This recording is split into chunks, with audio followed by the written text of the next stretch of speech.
Seja muito bem-vindo, seja muito bem-vinda a mais uma edição do Eco Journal Club. Meu nome é Felipe, eu sou cardiologista e cardiografista e criador do Eco Descomplicado. E para esse projeto, eu estou aqui acompanhado da Bárbara. Olá, pessoal. Eu sou a Bárbara Linhares Landesic, sou cardiologista e cardiografista do Hospital Biocor Redditor, em Belo Horizonte, e sou criadora do podcast The EcoCast, que trazemos atualizações em cardiologia e cardiografia para vocês. Tenho certeza que, na nossa especialidade, sempre há algo que a gente pode aprender uns com os outros. Então, espero que esse seja um momento enriquecedor para todos nós. Esse é um projeto que tem por objetivo trazer aí as principais publicações das revistas mais relevantes para o nosso universo aqui da cardiografia, tentando trazer essas publicações de maneira mais acessível para você que faz eco no seu dia a dia. Tenho certeza que isso vai te ajudar também a fazer eco com mais segurança, então acompanha a gente para se aprofundar no universo da cardiografia e seguir se mantendo atualizado. E aí, Bárbara, qual foi o trabalho que você preparou para essa edição de hoje do Eco Journal Club? Conta pra gente. Felipe, hoje eu tenho um artigo incrível de 2026, lançado pela JACC. O tema dele é disfunção diastólica. Como que a gente pode melhorar o diagnóstico de CFEP?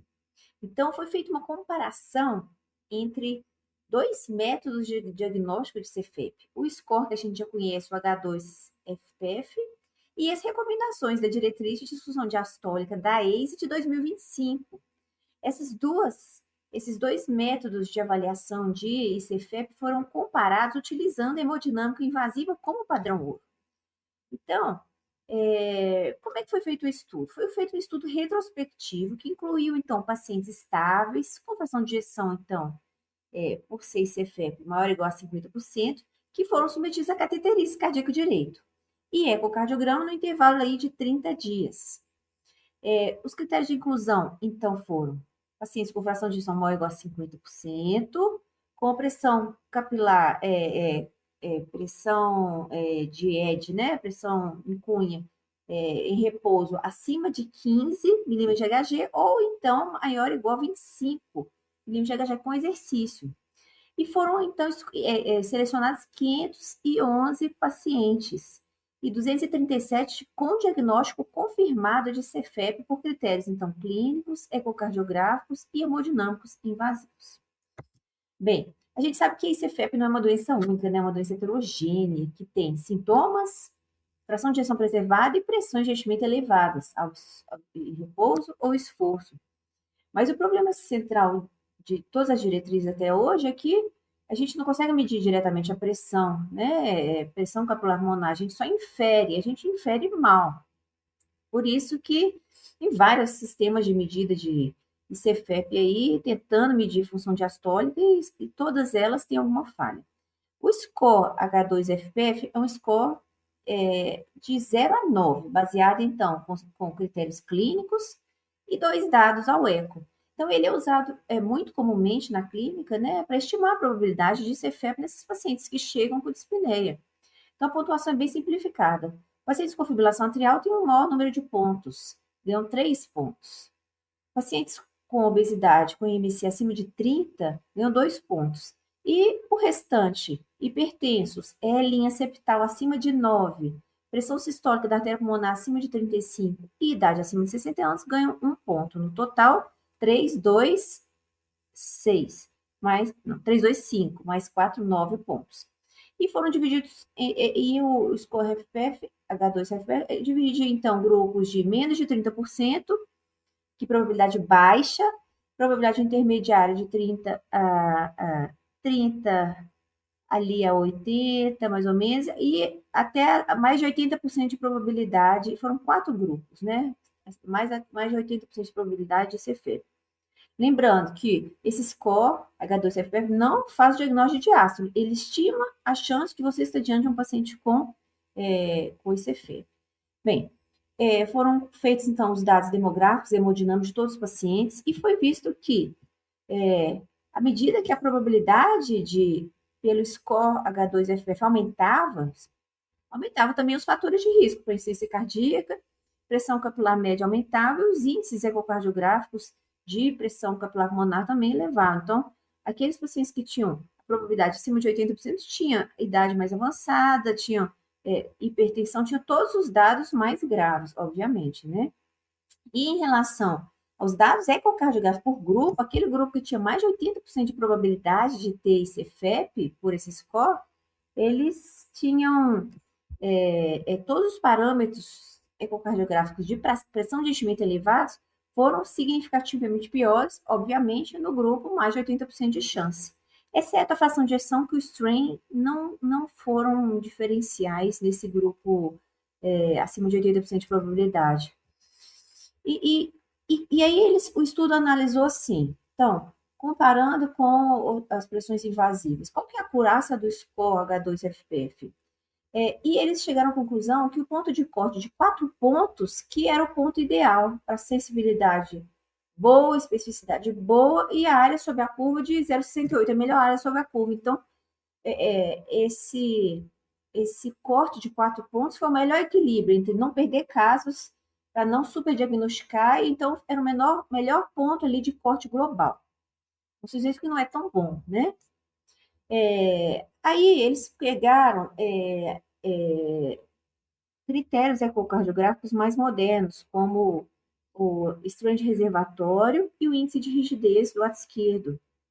E eles viram que o índice de rigidez do lado esquerdo teve uma sensibilidade de 88%, uma especificidade de 78%, com a melhor acurácia geral entre os parâmetros ecocardiográficos individuais avaliados. E lembrando que o índice de rigidez não entra no score H2FP. Bem, o estudo comparou a acurácia das diretrizes da ACE de 2016 com 2025. Em 2016, a acurácia era 78% e a acurácia da nova diretriz é de 86%. Então, ganhos expressivos também de sensibilidade e de valor preditivo negativo a favor da diretriz de 2025. Além disso, analisando por subgrupos, então, subgrupos de pacientes com fibrilação atrial, fração de ejeção com um déficit leve, calcificação no anel mitral, fração de ejeção preservada, em todos esses subgrupos avaliados, a ecocardiografia com as diretrizes de 2025 da ACE apresentou uma área sobre a curva significativamente maior que o score H2FPF isolado, então mostrando que a diretriz de 2025 é muito superior àquele score.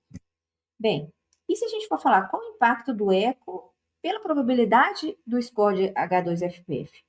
Então, eles perceberam que pacientes quando foi feito o score H2FPF e a probabilidade era alta, por exemplo, a probabilidade era alta de ter esse CEFEP, então, se a acurácia do score era de mais ou menos 70%, juntando com o eco, foi quase 90% de acurácia. Já os pacientes que tinham probabilidade baixa pelo score H2FPF, o ecocardiograma foi a mesma coisa. A acurácia dos dois foi igual. Então, eles chegaram num algoritmo diagnóstico para esse CEFEP mostrando que na probabilidade baixa, ou seja, se o score H2FPF mostrou probabilidade baixa, abaixo de 30% de CEFEP, não precisa mais de teste adicional, ou seja, ele já é uma triagem. Agora, se o score fala, não, a probabilidade é intermediária ou alta, aí a gente vai fazer o ecocardiograma abrangente que eles falam, né? E se o estudo for diagnóstico, a gente confirma ou exclui CEFEP, né? Então, a gente vai seguir essa ilustração central aqui, baseado, então, na probabilidade primeiro do score H2FPF, para depois ir e continuar assim, selecionando os pacientes com a diretriz de 2025 da ACE. Então, a gente percebe no estudo que o score H2FPF tem limitações. O estudo fala que a linha septal tem baixa especificidade para a pressão capilar pulmonar elevada, que a pressão sistólica da artéria pulmonar não distingue hipertensão pulmonar de causa cardíaca e pulmonar, a acurácia reduzida na calcificação do anel mitral e quando o jato de insuficiência tricúspide é incompleto, que a gente não consegue medir pressão sistólica direito, e fatores clínicos como FA e obesidade têm maior peso que as variáveis ecocardiográficas. Então, a ecocardiografia avalia a massa, avalia o remodelamento, identifica disfunção de relaxamento, estima pressões de enchimentos, pressões diastólicas, volumes, strains à esquerda, disfunção do VD. Então, a ecocardiografia abrangente é muito melhor no diagnóstico desse CEFEP. Quais são as limitações do estudo que eles mostraram?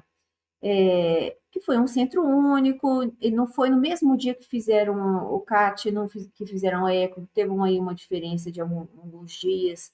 Foi retrospectivo o desenho, mas apesar dessas limitações, as diretrizes da ACE de 2025 levaram a uma melhora significativa sobre o score de H2-CFPF nos pacientes com probabilidade intermediária e alta de CFEP. Então, concluindo, o score H2-FPF tem boa acurácia para excluir ICFEP. Pronto. Excluiu probabilidade baixa, acabou. Cancela esse paciente como portador de CFEP. Se a probabilidade é maior que 30%, aí a gente vai para a recomendação da diretriz da ACE para a função diastólica, aumentando então a acurácia de forma definitiva. Inclusive o Naguet falou um editorial sobre isso, né, sobre a opinião deles, eles falam nesse artigo que os algoritmos são construções imperfeitas, que mudam ao longo do tempo. O Naguet escreve, né, o Quinones também, que 2009, 2016, 2025, as variáveis saem e entram, os cutoffs mudam, então o mesmo paciente mudou aí nesses anos de diagnóstico dependendo da diretriz. E que o ganho da ecocardiografia não significa que o problema foi resolvido, significa que a gente está errando menos em um sistema que continua fundamentalmente imperfeito. Por quê? Porque a gente não mede a ICFEP, a gente infere, né? Então, quanto mais complexa a ferramenta, a gente infere melhor, mas não necessariamente mais perto da verdade. O que você achou disso, Felipe? Conta para mim sua opinião.